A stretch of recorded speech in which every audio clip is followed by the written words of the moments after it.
2 days since we missed, obviously, the other day. Whether we do or not, probably unlikely. I don't want to talk anything at all about the introduction. You can read that on your own. I'm going to just jump into the poem. But do note this. Compare the length of the introduction to Hamlet to the length of the introductions to the other plays we read. It's just about the longest. The one exception will probably be King Lear. Okay? And that's because with King Lear, you have multiple versions of the play. You have the quarto, and they're significantly different. Okay? Also with Hamlet, you have multiple versions. The differences between the two versions of King Lear. We'll talk about those some as we go along. Today I won't show any clips. I might, what is today? Today's Thursday. I might on Tuesday, which if I do, that will definitely throw us back one day. However, I don't want to drop anything from the remainder of the syllabus. So we may just have to catch as we can, okay?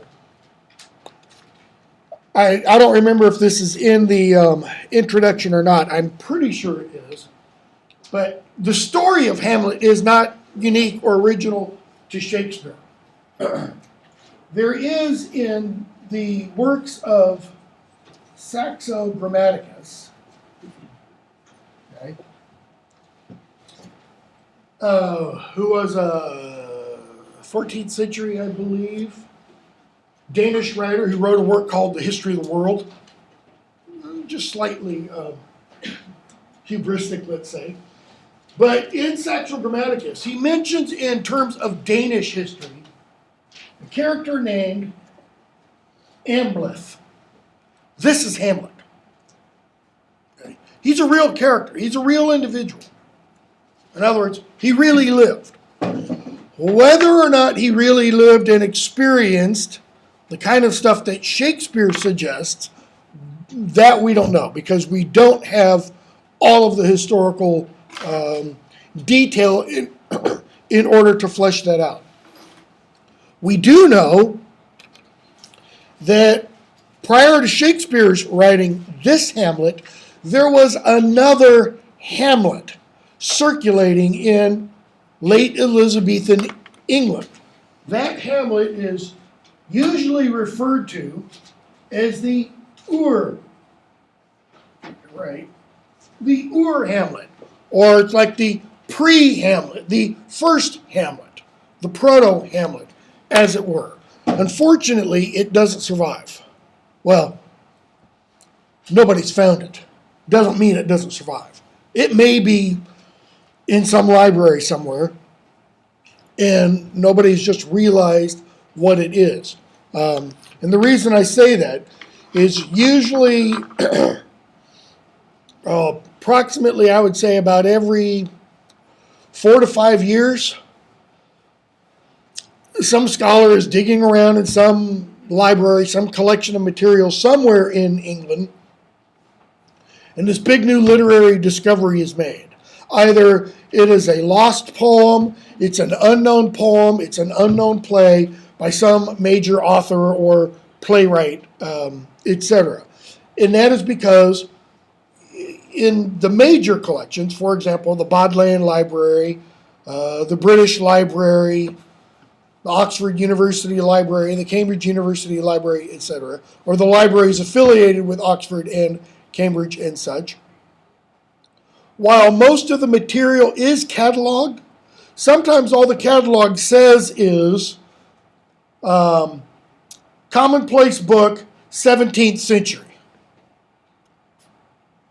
Because the catalog isn't to the level of detail where it indicates exactly what is in that commonplace book that dates from the 17th century. And you can go through and find, okay, new poems or poems that hadn't been recorded before by other scholars and such. Colleague, when I was working on the Dun Variorum back in the early 90s, was doing something. She was working on John Donne's sermons. And she found a manuscript book of sermons, and it was just something like sermons, 17th century. And sermons by a bunch of different authors, Lancelot Andrews, blah, blah, blah, blah. And she goes in and she finds this one, and she immediately recognizes the of those. One of the guys at Sotheby's auction house, guy who deals only with manuscripts and primarily with manuscripts from 1700 and earlier, who is an authority on Donne. She takes it to Peter Beale over lunch one day, or takes a photograph of libraries, shows it to him, and he says, by God, I think you're right. Okay, that's a fairly major discovery. There could be the Hamlet lying around, essentially, in one of these collections. Plus, and I'll finish with this as introductory stuff. Plus, all of these, think if you've seen it, think Downton Abbey. Great big, places with 100 rooms, etc.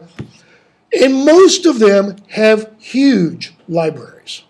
Okay, one of the places I'll take my Harry Potter students to next summer, you can't see it very well, I'll pass this around, is this castle down here. This is Alnwick Castle. It is the ancestral home of the Dukes of Northumberland. Harry Percy. They've got, you go inside, you go through the kitschy little shop and stuff, and enter the courtyard, and there's this big old bronze statue of a Hotspur on his horse. Of course, he's not 18, 19, 20-year-old Hotspur. He's the real one, about 45. All right? You go and do the tour of that castle, which everybody wants to do. And one of the rooms you go into is the library. And believe me, if you love books, you go in there and your jaw about hits the floor. Because, you could, every time I go in there, I just want to sit and look. Because it's a room, 4 times the size of this room easily. All 4 walls lined, floor to ceiling, with bookshelves.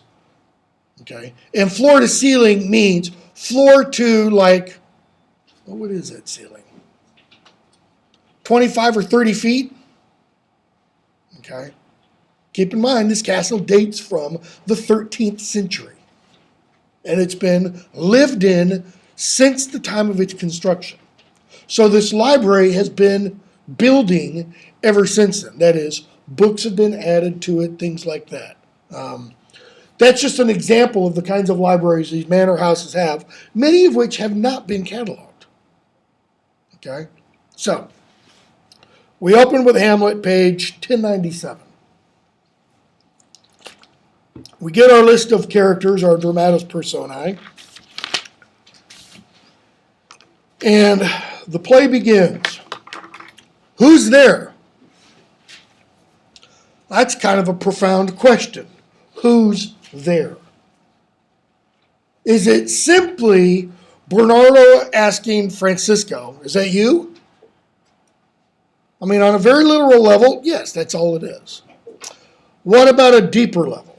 A more figurative level or a more symbolic level? One of the questions being asked throughout Hamlet is, who's there? And what I mean by that is that you have characters observing other characters. You have people being watched. And it's as if they are metaphorically asking, who are you? Who are you really? Okay? And because characters are being watched, those who know they are being watched, okay, will act accordingly. They will act according to whom they are around. So, for example, we'll see Hamlet behave differently when he's with Horatio than he does when he's with Ophelia. Or differently when he's with Horatio than he does when he's around Polonius or his mother or Claudius. Okay?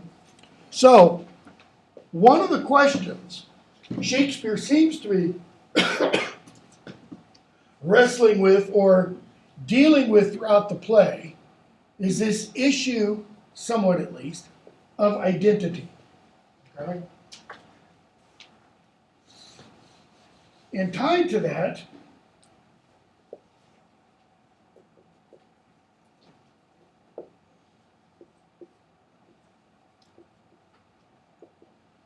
is this practice of observance, or you can put a more negative spin on it and say spying. Okay? People are constantly being watched. And as a result of this, people constantly being watched, there's the notion of acting or putting on a face or mask, which then kind of takes you back to who's there. Is it really Hamlet? Or is it the play acting Hamlet? Okay? So, who's there? Francisco, nay, answer me. Stand and unfold yourself. Long live the king. That's a pretty good, response. So we see Bernardo, Francisco, and later on Marcellus and Horatio when they come in. And Bernardo and Francisco tell Horatio what they've seen. They've seen it more than once. Okay? And notice Horatio doesn't believe them. So, pick up with about line 25. Act 1, Scene 1, line 25. What? Has this thing appeared again tonight? Bernardo, I haven't seen anything. Marcellus, Horatio says 'tis but our fantasy, our imaginations. Now remember what Theseus said about the imagination. What does it do? It causes the mind to bring forth forms of things unknown, to see things, in other words, that aren't really there, and will not let belief take hold of him, touching this dreaded sight twice seen of us. Notice that language.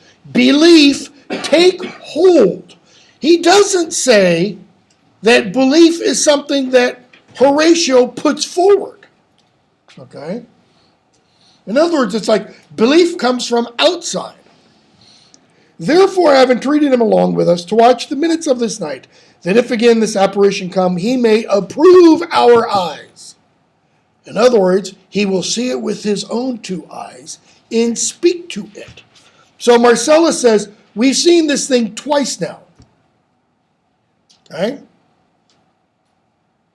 Horatio doesn't believe it. Why?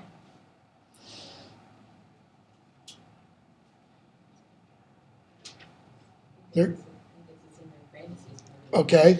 There's possibly a biblical echo here. Thomas, one of the disciples, okay, is not there when the resurrected Christ shows himself to the other disciples. And what does Thomas say? He says, shut the damn door.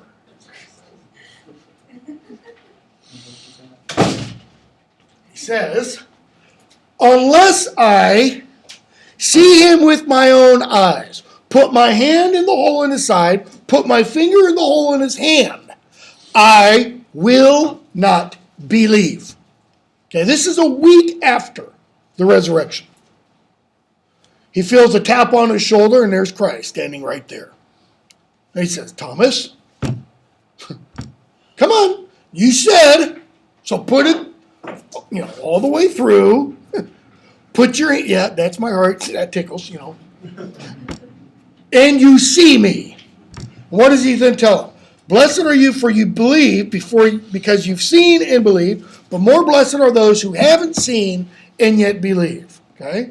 Marcellus says Horatio won't believe until he what? Sees. Okay? He has to see it for himself. Later on, we're going to hear Hamlet talk about Horatio as being like an antique Roman or antique Roman, meaning he's a Stoic. Okay? Stoics don't believe in what they can't see. Partially. Okay, what Stoics went by, let's say. So, Horatio won't appear. Why? Because Horatio's mentality doesn't allow for the possibility. And we're going to see that because Hamlet's going to say something to Horatio later on, okay, which we'll talk about. So Bernardo says, sit down a while, and we will what? We will assail your ears that are so fortified against our story, what we have 2 nights seen. In other words, we're going to tell you again. Horatio, okay, go ahead. He's heard it all before. And the ghost comes in.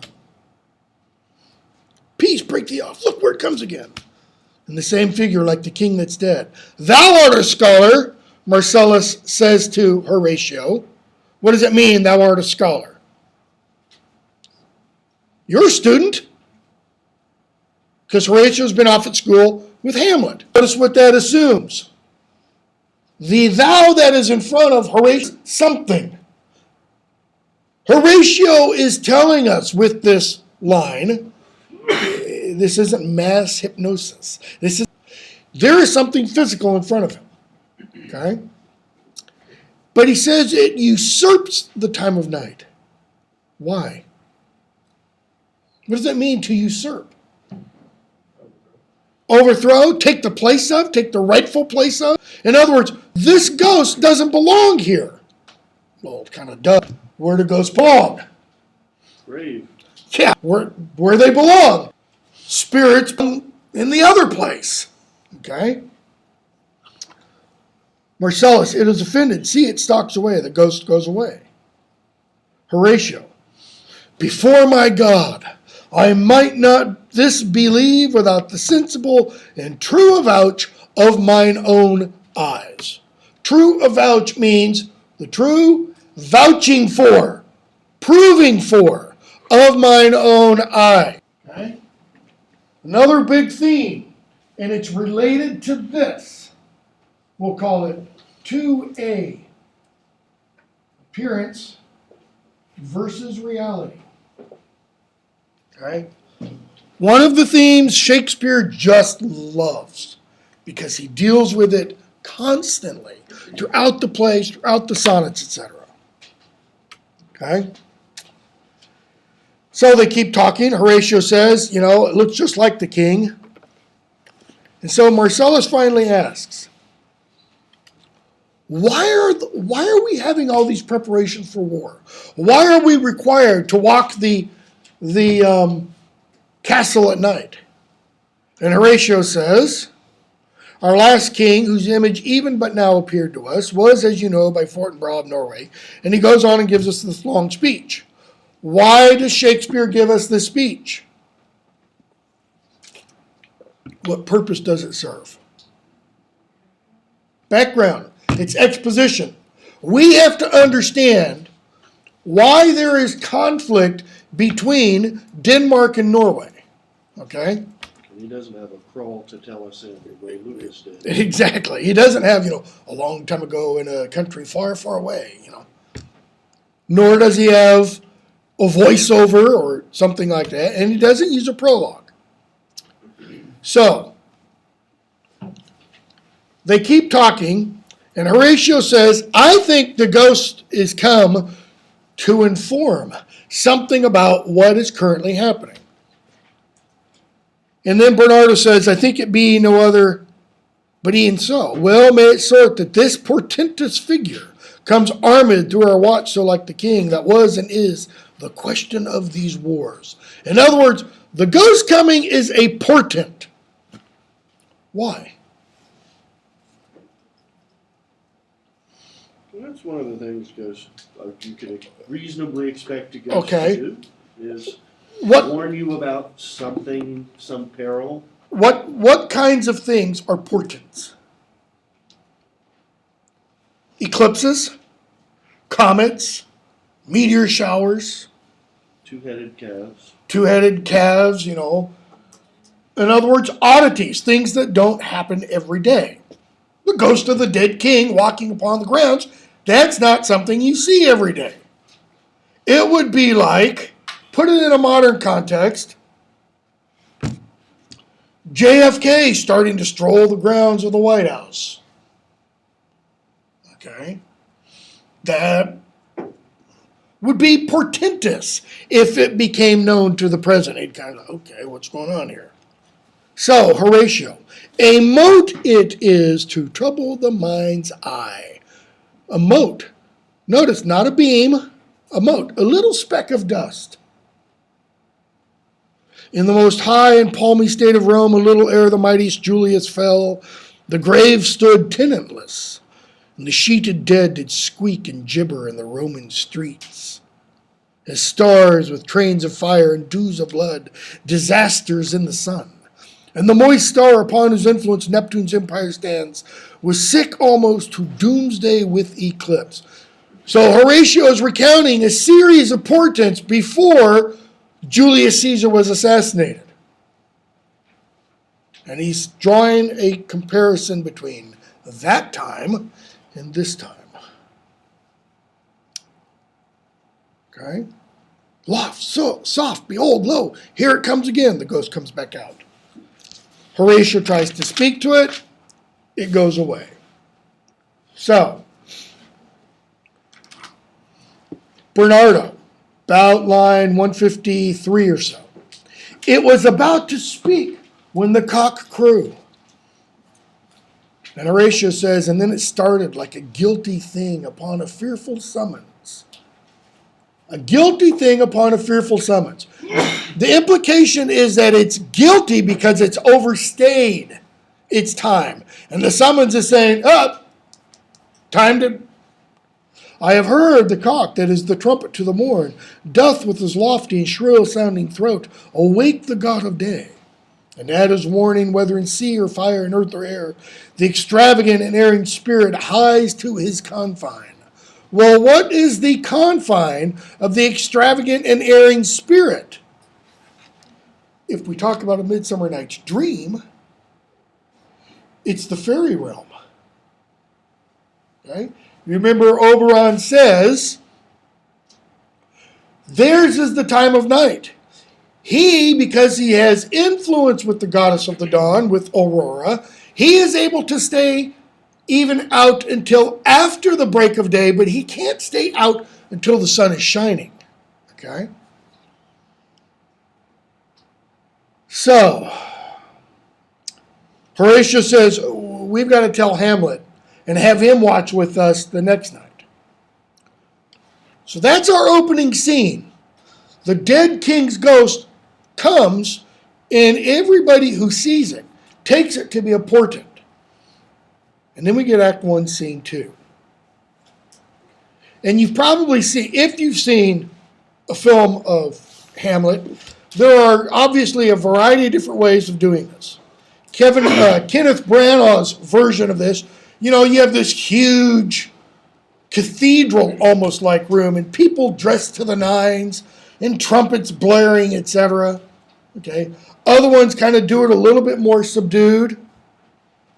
So the king comes in. And he has a nice long speech.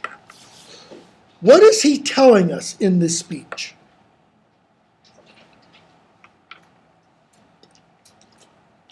What is Claudius saying? His advisors and counselors have done or said.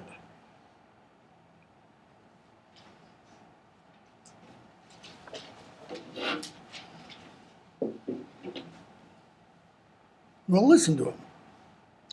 He talks about one of the ways that he has overcome the sorrowing over his brother's death was to do what?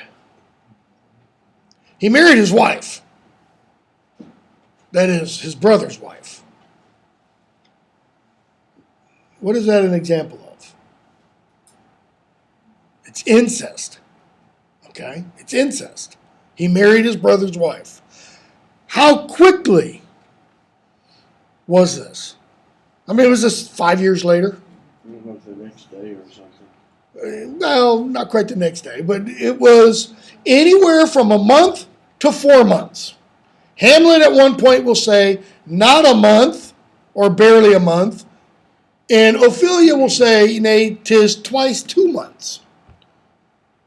Okay, so still, is that a long enough time to grieve? No, that's why Hamlet says he posts with dexterous adultery or something like that, 2 adulterous sheets. Okay? Didn't Henry VIII do that? Probably. I think his first wife had been engaged to his brother, and then his brother dies in a Yeah, horse riding that's accident or something. and that's why he tries to divorce her, because he says they really shouldn't have been married, and therefore the marriage wasn't legal.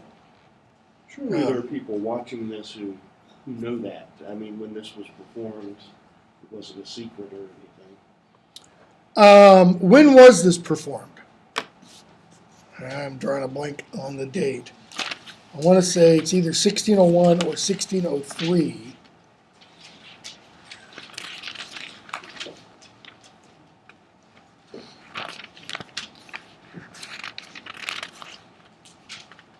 And I left. Oh, maybe I didn't leave it.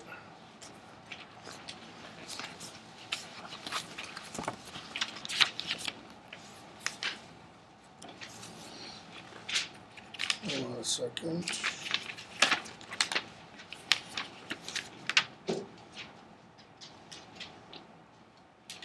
Written 1601, produced, printed, first printed in 1603. First performed 1601. The reason I was curious is could be dangerous with Queen Elizabeth. Yeah, so that her dad. Yeah. Yeah, her father had issues, let's say. So what did his advisors and counselors do? Well, listen to what Claudius says. Claudius says, line 15 or so. No, I think it's 14. Now let me back up a little bit. Pick up with line 8. Therefore, our sometime sister, now our queen, the imperial jointress to this warlike state, have wheezed twere with a defeated joy, with an auspicious and a dropping eye, with mirth in funeral, with dirge in marriage, in equal scale weighing delight and dole, taken to wife.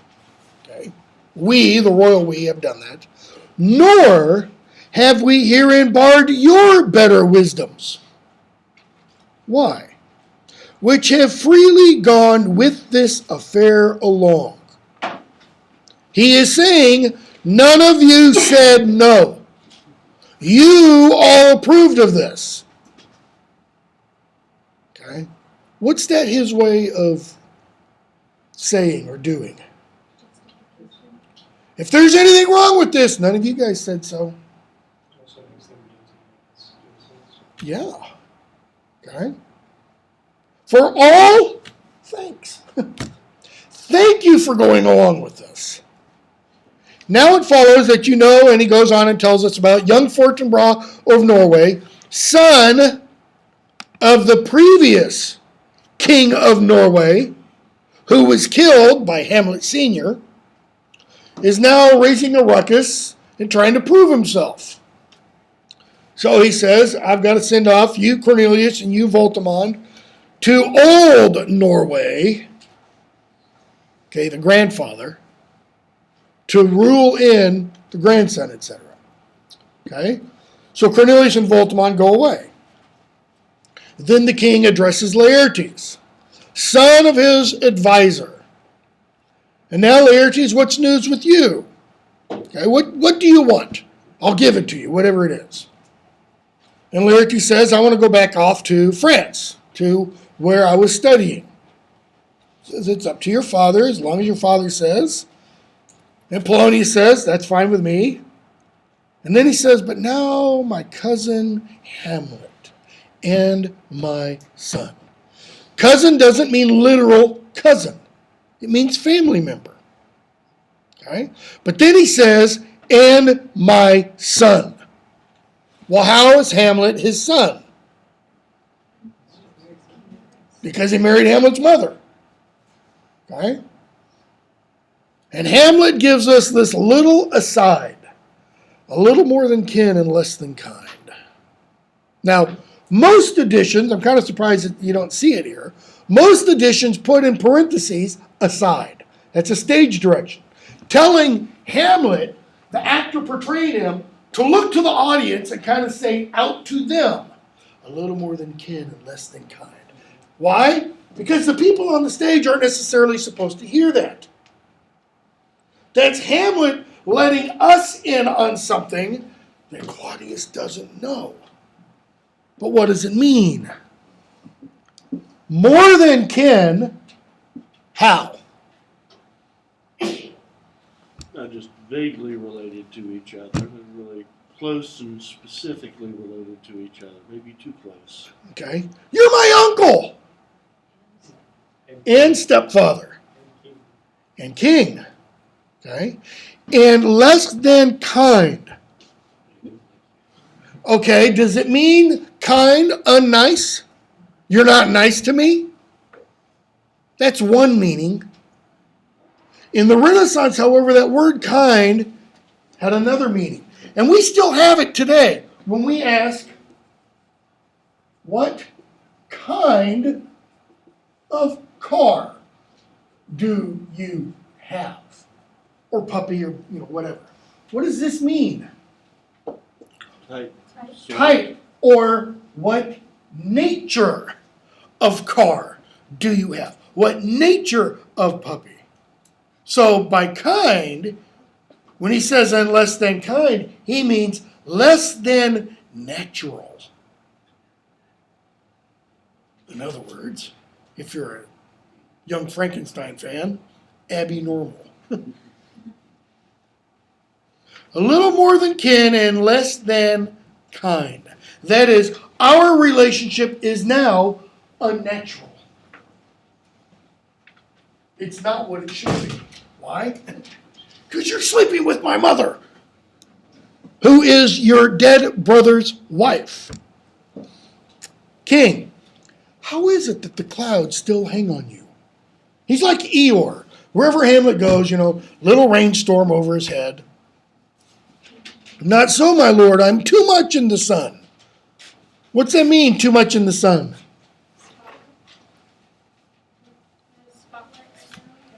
How? What kind of spotlight? I mean, you're pretty close, Jacqueline.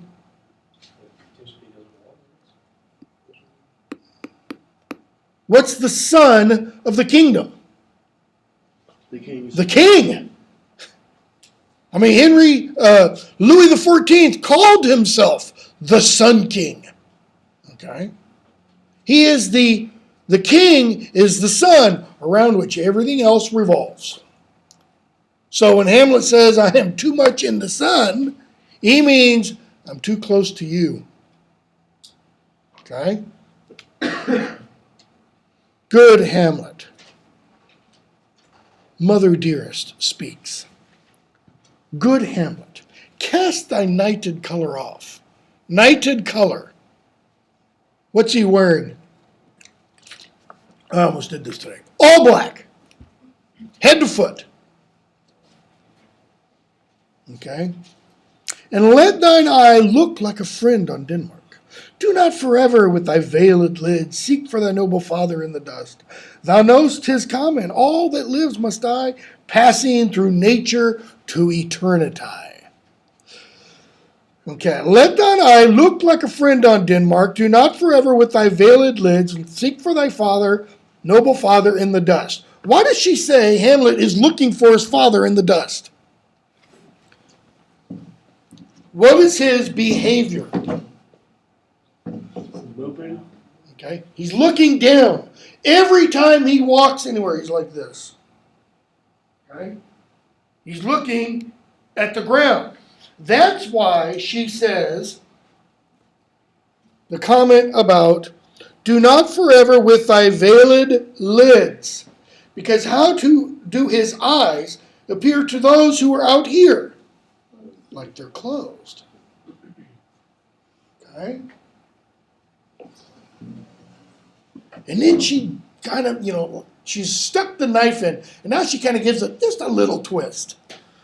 Thou know'st 'tis common, all that lives must die, passing through nature to eternity. What is she saying? Yeah, suck it up, kid. Your father's dead. So what? Everybody dies. It's common. What does that mean? It commonly happens to everyone. Aye, madam, it is common. Well, if it be, why seems it so particular with thee? Seems? Appearances? Reality? Everybody does die. Okay? This is where Hamlet is going to start, the feathers are getting a little bit ruffled. Seems, madam? Nay, it is. Okay? Seems what? She says, why seems it so particular with thee? Why are you so particularly affected by this death? Why seem you? He says, no. It's not seems. It is particular with me. I know not seems. 'Tis not alone my inky cloak, and he pulls at his clothes, good mother, nor customary suits of solemn black.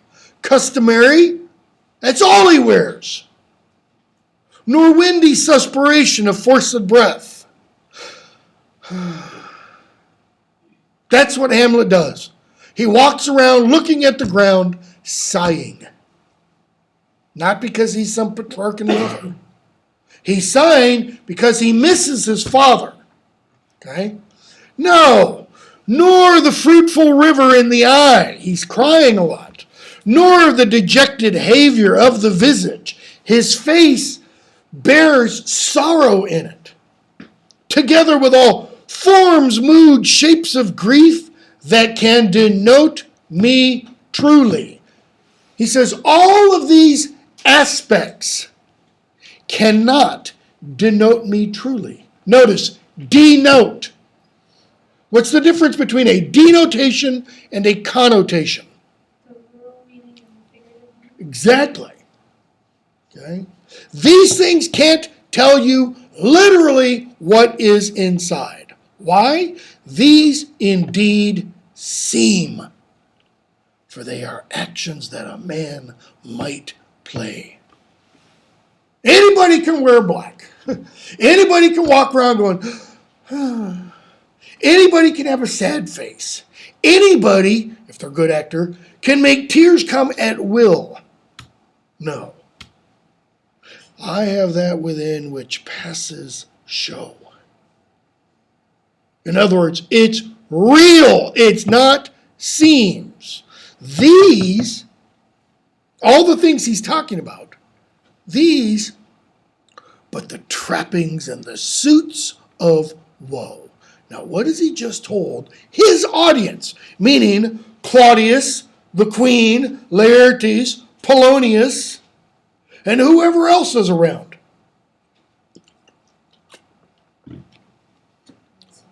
What's going on in Hamlet internally? They don't understand. Okay. But how is he? He's depressed. Is it just depressed? He's mourning his father. Keep going. Angry. Hurt. Okay. Hamlet is boiling with these. These are just symbols. You want to dig? You don't want to do that. You don't want to see the real woe. And then the king tries to soothe Hamlet. "'Tis sweet and commendable in your nature, Hamlet, to give these mourning duties to your father." What does those two lines right there tell us about Claudius? How perceptive is Claudius? Not. What has he just said in response to Hamlet? And it's not just even that he's mourning. He says, "Oh, well done, Hamlet. You're being a dutiful son by showing mourning for your dead father." Well, that's what every son ought to do. Well done. No. But you must know your father lost a father. That father lost, that is your grandfather, lost his, your great-grandfather. And the survivor bound in filial obligation for some term to do obsequious sorrow. That is, everyone expects you to mourn a little while when your father dies. But to persevere in obstinate condolement is a course of impious stubbornness. To persevere or persevere, what does that mean? To stick it out, to keep on going.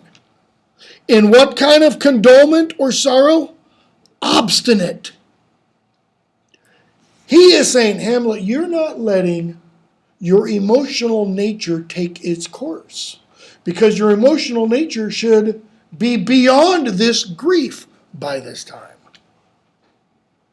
And therefore, what are you showing? Stubbornness.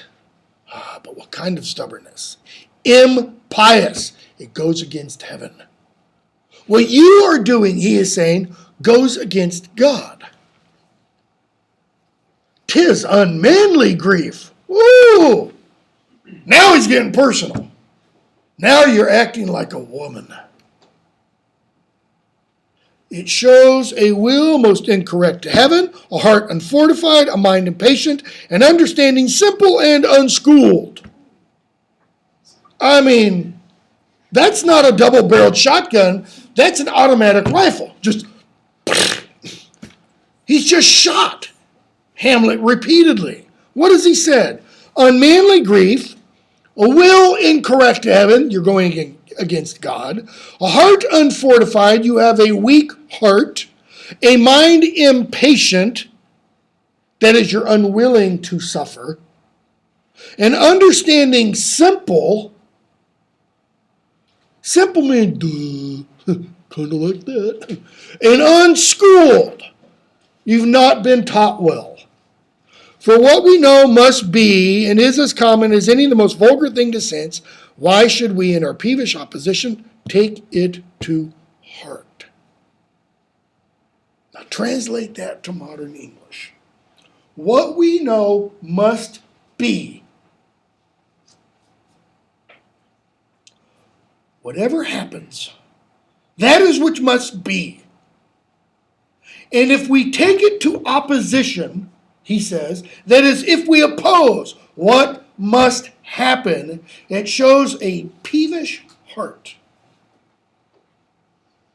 Okay, is getting an F on a paper what must happen? No, you have some control over that.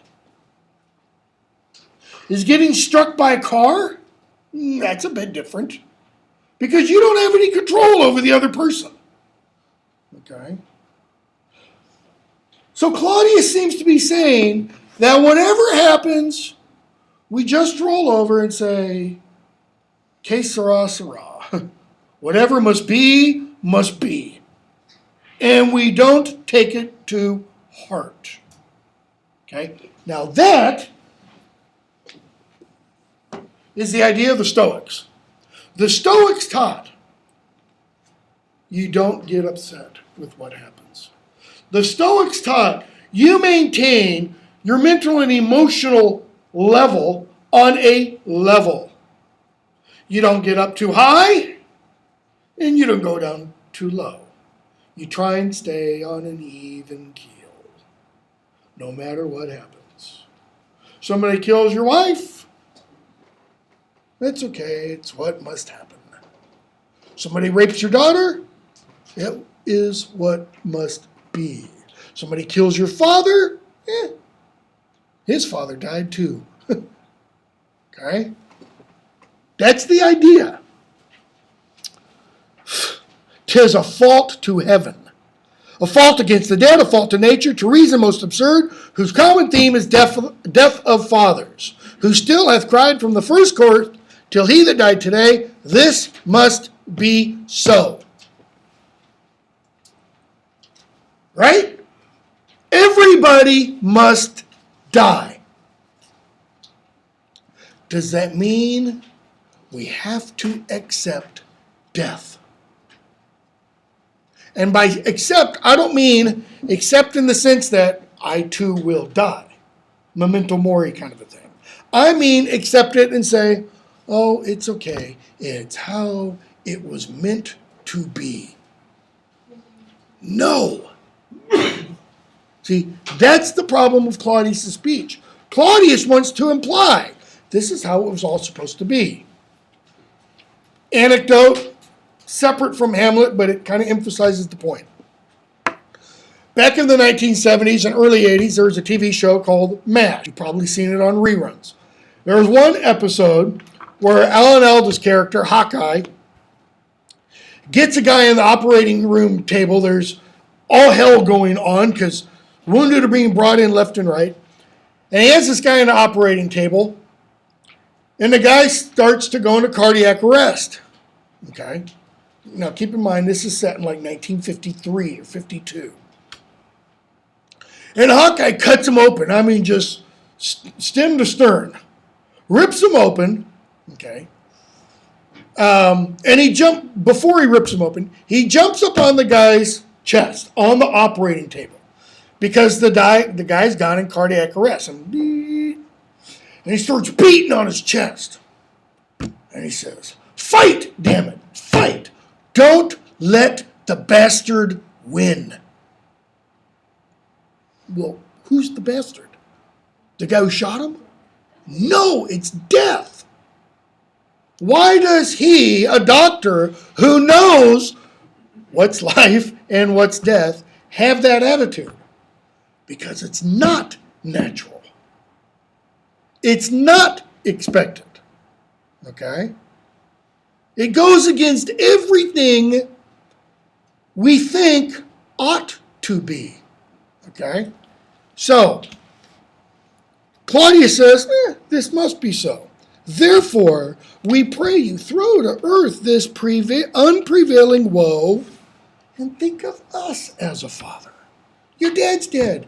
I'll be your daddy to you. Okay? Let the world take note. You are the most immediate to our throne. Let the world take note. Who was the most immediate to the throne before Hamlet Sr. died? Hamlet Jr. So he's kind of treading water here. Yeah, he's Hamlet's like going, buddy, you do not want to step on that one. Do not go there. Yeah. Okay. Because what has Claudius done? He's usurped the throne. This is the Lion King. Or the Lion King is Hamlet retold for a modern audience. Okay? Except, Lala or Nala or whatever her name is doesn't go crazy and drown in a river.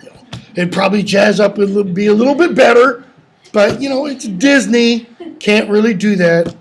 I guess now that Disney owns, Star Wars, they're going to have to redo it, and Darth Vader won't become Darth Vader. He'll become, Great Father or something. So, Queen, let not thy mother lose her prayers, Hamlet. I pray thee, stay with us. Go not to Wittenberg. I shall in all my best obey you, madam. Now, one thing I want you to do from here on out, as you read Hamlet, pay attention to Shakespeare's use of pronouns. Specifically, when he uses the Y form, you or your or sometimes ye, And when he uses the TH forms, thou, thy, or thine, okay, or thee. And here's why. I'm not going to tell you the exact difference between them, but there is a difference in meaning between you and thou. Okay? And Shakespeare, being the genius that he is, I hope you've been reading the Michael Wood book. I've been rereading it, and man, it is just so good.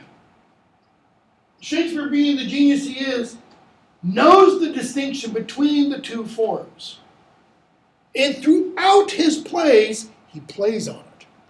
In certain instances, you'll see somebody use this form, and in other instances, in addressing other people, they'll use this form. Okay? And vice versa. Okay? Just kind of take note of it and try to figure out what he's doing and why. What it might mean when he uses the different forms. Okay? So, everybody leaves but Hamlet. And we get his first soliloquy, of which he's going to get a bunch. Okay? Now keep in mind, what is a soliloquy?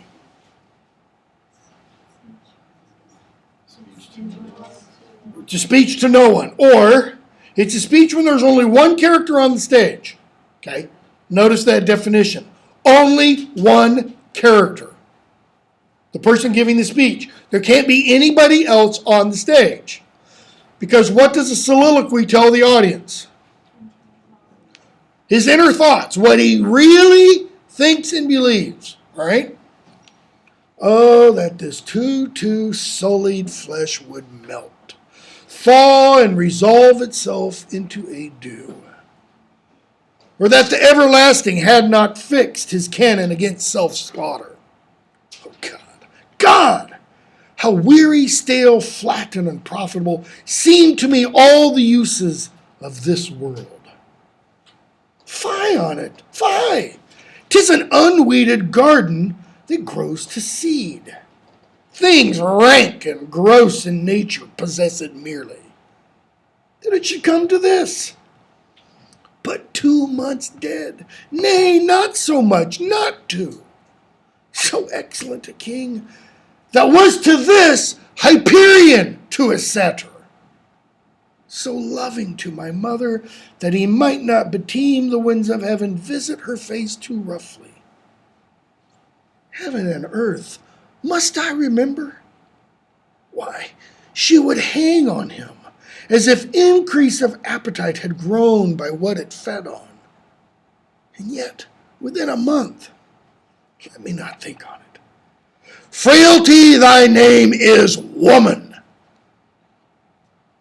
A little month, or ere those shoes were old with which she followed my poor father's body, like Niobe, all tears. Why, she, even she, oh God, a beast that once discourse of reason would have mourned longer, married with my uncle, my father's brother, but no more like my father than I to Hercules. Within a month, ere yet the salt of most unrighteous tears had left the flushing in her galled eyes, she married. Oh, most wicked speed, to post with such dexterity to incestuous sheets. It is not, nor it cannot come to good, but break my heart, for I must hold my tongue. So what's the soliloquy tell us? Dead set against it, but I keep my mouth shut. Dead set against it, but he has to keep his mouth shut. What else?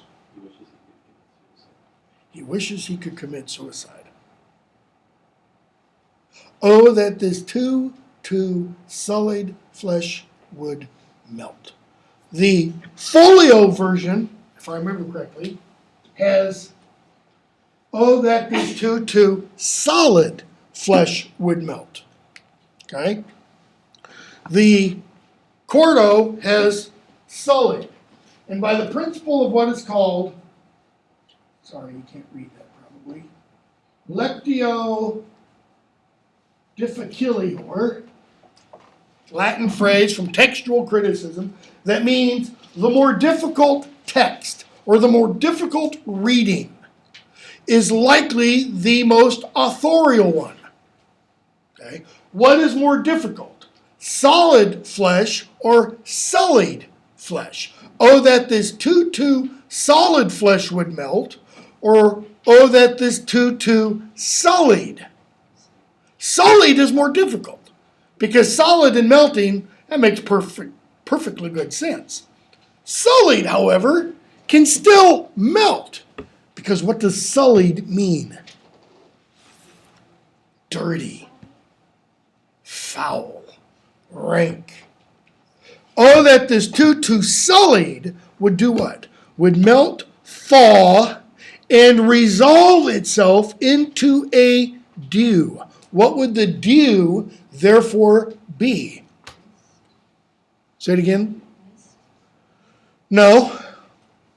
Pure.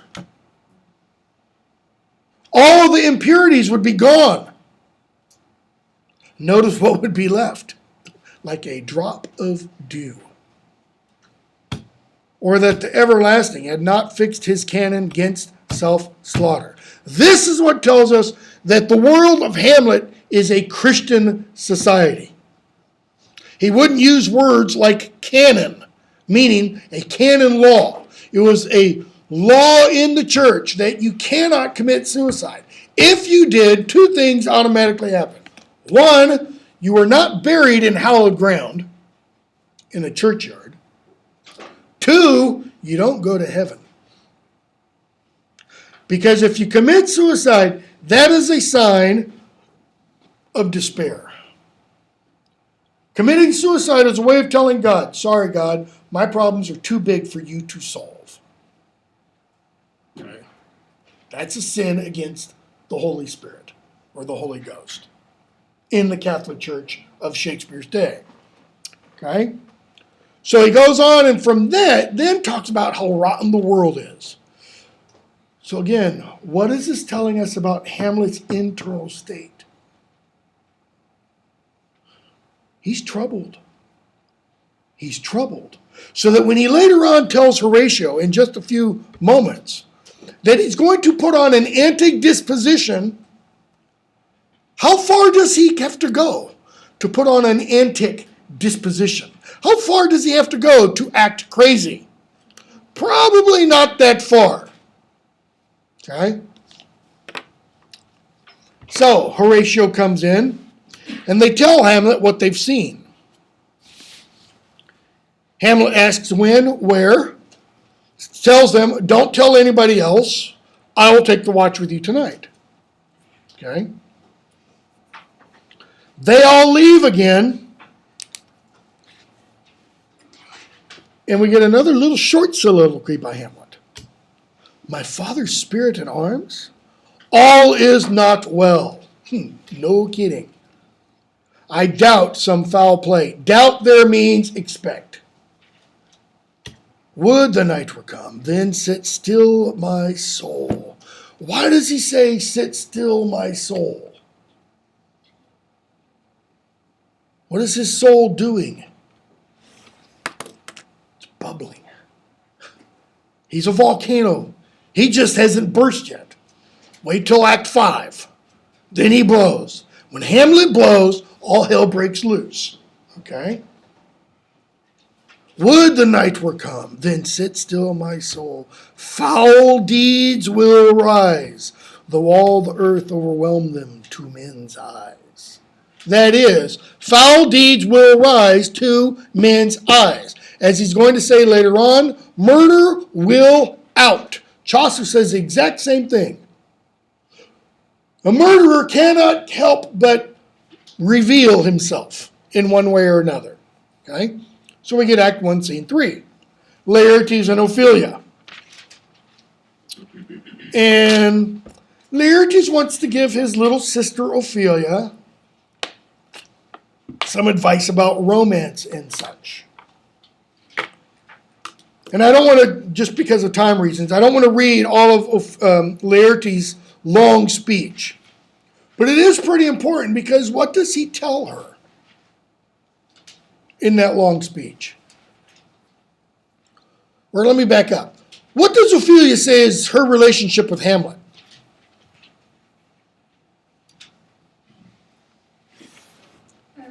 Well, in the it says Laertes warns Ophelia that mature Hamlet may not cling to his youthful interests, so he may not stay with her. Okay. She says, Hamlet has tendered his love to me. And he's like, oh, come on, please. Don't tell me you're that gullible. Tendered his love to you. What do? Buy you chocolates? Send you cards? Take you to a movie? Okay. What's the implication? Does Ophelia imply that she and Hamlet have slept together? Ever? No. And yet, if you watch Kenneth Branagh's version of Hamlet, talk about, posting with such dexterity to sheets. I mean, they're both pretty dexterous, okay, in terms of how quickly they get in the sack. The play never suggests that. In fact, I think the play suggests just the opposite, that they've never consummated their relationship, and they've never even come close. Hamlet has given love tokens, we're told, repeatedly. Letters, poems, songs. Okay? And Laertes tells Ophelia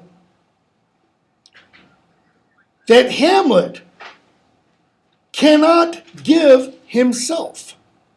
Why? Keep in mind, what is Hamlet's political state or rank? Prince. Future king. This has everything to do with why he cannot choose for himself. Keep in mind, it was really, sheesh. Up until William, Prince William, English monarchs, English future monarchs, princes, princesses, were they allowed to choose for themselves? No. Did Charles really choose Diana? No.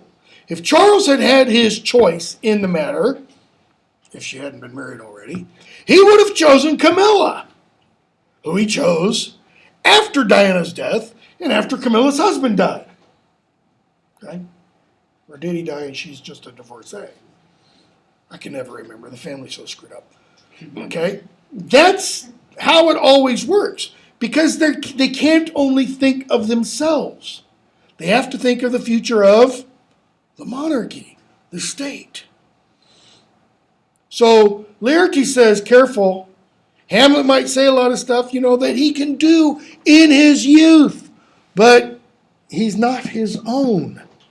This is why, Hal can get away with all kinds of stuff in his riotous youth. But once he becomes king, what must he do? Think of the state. Okay? Ophelia, I shall the effect of this good lesson keep as watchman to my heart. Sorry, other side. But good, my brother, do not to some ungracious pastors do. Show me the steep and thorny way to heaven, whilst like a puffed and reckless libertine himself the primrose path of dalliance leads. Okay? Don't tell me to be a good girl, and you go off and not be a good boy. No double standard here, big brother. Okay? So Polonius comes in. And Polonius gives now his son advice. So we have a brother giving a sister advice, and then a father giving a son advice. And this we do have to talk about. Okay? So he says, I give you my blessing in these few precepts. In thy memory. Okay? Look thou character. Doesn't mean pay attention to your character. He means write these. That's what character means. Look thou character these precepts in thy memory. Inscribe them, in other words, in your mind. Here's his precepts. As I read these, think to yourself, is this good advice? Is it sound advice? Is some of it good and some of it bad? Give thy thoughts no tongue, nor any unproportioned thought his act. Be thou familiar, but by no means vulgar. Those friends thou hast and their adoption tried, grapple them unto thy soul with hoops of steel. But do not dull thy palm with entertainment of each new hatched unfledged courage. Beware of entrance to a quarrel, but being in, bear it that the opposed may be aware of thee. Give every man thy ear, but few thy voice. Take each man's censure, but reserve thy judgment. Costly thy habit as thy purse can buy, but not expressed in fancy. Rich, not gaudy, for the apparel oft proclaims the man. And they in France of the best rank and station are of a most select and generous chief and bad. Neither a borrower nor a lender be, for loan oft loses both itself and friend, and borrowing dulleth edge of husbandry. This above all, to thine own self be true. Okay? Let's go back and take each of those. Give thy thoughts no tongue, nor any unproportioned thought his act. What does that mean? Don't say it unless you really think about it first. Exactly. Don't say it unless you've thought it out. Which is the number one problem, my opinion, most people have today. They have no governor over their mouth. No zipper that they go, and then they talk and then shut it again. Okay? No, I won't say that. I was going to make a political comment, but no, I'm not going to say it. You're not going to pry it out of me. Be thou familiar, but by no means vulgar. Familiar. That's be known, but not vulgar. What's another word for vulgar? Common. Be known, be seen, but don't always be out. In other words, don't be Falstaff. Okay? Those friends thou hast and their adoption tried. Tried means proven. That is, you've proven that they are really your friends. Grapple them to thy soul with hoops of steel. Make sure they remain your friends. But do not dull thy palm with entertainment of each new unfledged courage. Courage can mean just heart. That is, someone who comes up and flatters you, don't immediately take them to your friend. Beware of entrance to a quarrel. Good advice? Yes. It's very good advice. But being in, that is, if you get involved in a quarrel, bear it that the opposed may beware of thee. It's kind of like what, Colin Powell said back when he was National Security Advisor to Bush 1. If you get into a war, what do? You go in with everything you got. You make sure you're going to win hands down. So, if you get into a fight, bear it, that is, engage in that quarrel in such a way that those you're fighting with will back off. Good advice? I think so. Give every man thy ear, but few thy voice. What does that mean? Louder, Sarah. Be a listener. Be a listener, but not a talker. In other words, hear what they say, because the next line is important. Take each man's censure, but reserve thy judgment. If they criticize you, take it. Listen to it. But don't then offer your, oh yeah? Well. In other words, don't retaliate with judgment. Listen to what they say. Costly thy habit as thy purse can buy. That is, buy what you can afford and make sure it's rich. What does he mean by rich? he doesn't mean a $1,500 Italian suit. He means well-made, good material, but not gaudy. Okay? For the apparel oft proclaims the man. And as much as we, myself included, might want to argue against that, my clothing is an expression of myself, my personality, my character. I don't give a rat's what everybody else says. I'm going to dress how I want. That may all be true, but that doesn't affect, or that doesn't mean others can't judge on the basis of how you're dressed. Because what happens if you go to a job interview wearing holey jeans and a t-shirt? Well, unless you're going to work a job interview as a longshoreman and you're unloading trucks all day long, if you're going for an accountant interview, you're not going to get the job. Okay? So it's pretty good advice. Neither a borrower nor lender be, for loan oft loses both itself and friend. True. Been on both sides of that transaction. True. And borrowing dulleth edge of husbandry. Just look at the federal government. I mean, why are we $16 trillion in debt? Because we borrow rather than produce anything. This above all, to thine own self be true. Now, this is all great advice. How well does Polonius follow his own advice? Not very. Okay.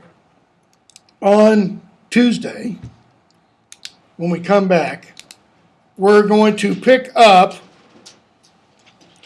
on that same page where Polonius then addresses Ophelia, okay, and about her relationship